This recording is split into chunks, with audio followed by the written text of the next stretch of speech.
little bit of a journey with this one, but knocked it out, and it is doing absolutely fantastic. Our boost to power ratio is amazing. Really pays off to do the top end work as far as the heads go. So to recap, after we got this thing all apart, we added a set of 500 cams. We did half mil oversized valves, a little bit of port work, and it's awesome because you don't have to make a ton more boost to make that more power. So you really do a number of increasing the VE, the volumetric efficiency of how well this engine can move. So every little bit helps, especially when you're dealing with, something from the 90s that may not have huge port work or head, port size as you would on the newer engines that are out there. This one again has our specialty Z intercoolers, intake air temps doing fantastic. It's a bit warm today. It's July here in Southern California. A little toasty, but all in all, fantastic. This thing on 91 octane, on our California 91 octane, is making 512 wheel and 454 foot-pounds of torque.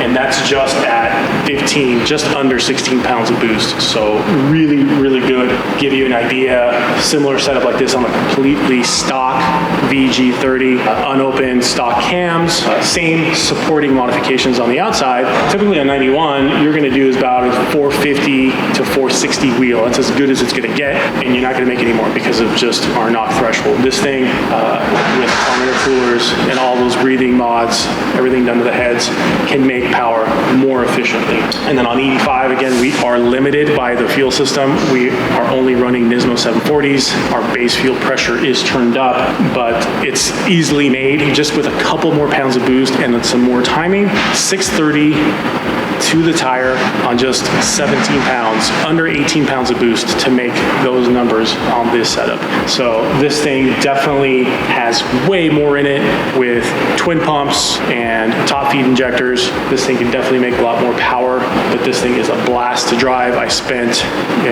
about 140 miles breaking it in on the street, and it feels fantastic. So let's overlay, we'll take a look at the graphs, and then we'll take a look at how Dirk's car came to us. Previously was built. We know we had a failure on the dyno a few months ago with this thing, issues with the machining that had been done to it. We really didn't get past the fuel that was in there. I believe it was 93 when the car came to us. But yeah, absolutely huge difference. So we went to bigger turbos. It had smaller turbos, and you can see that, our low end is vastly improved just by the few tweaks that we've done.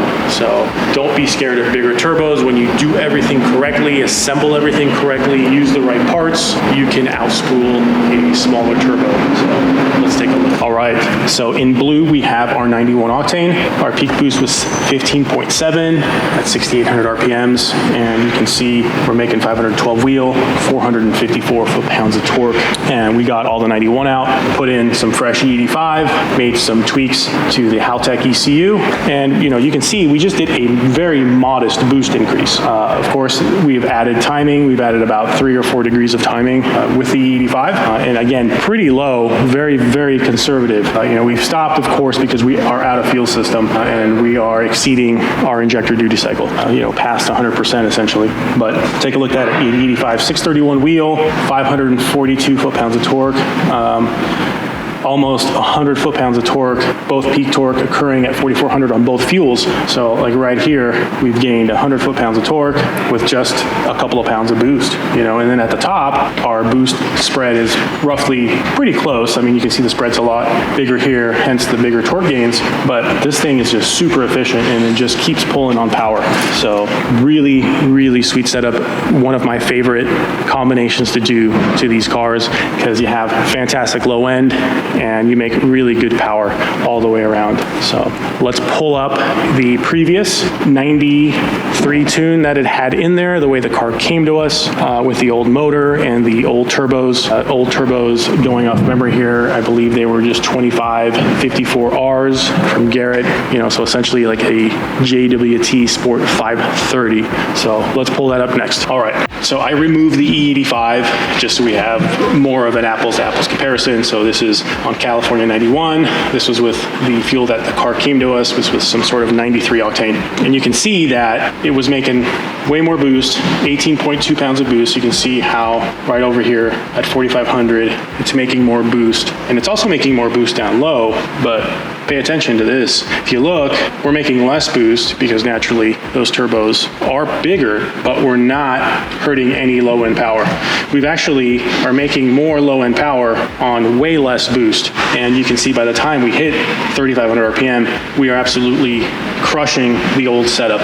And look at our boost curve here. We're way lower at the top, making way more power. So absolutely phenomenal, ideal results is what you're looking at here. And again, 18 pounds is pretty lofty. I mean, it's 93 octane. You could probably get away with it, but it's just not putting the power down. So, the tune wasn't ideal. There were definitely some issues there besides the engine having its machining issues that it had.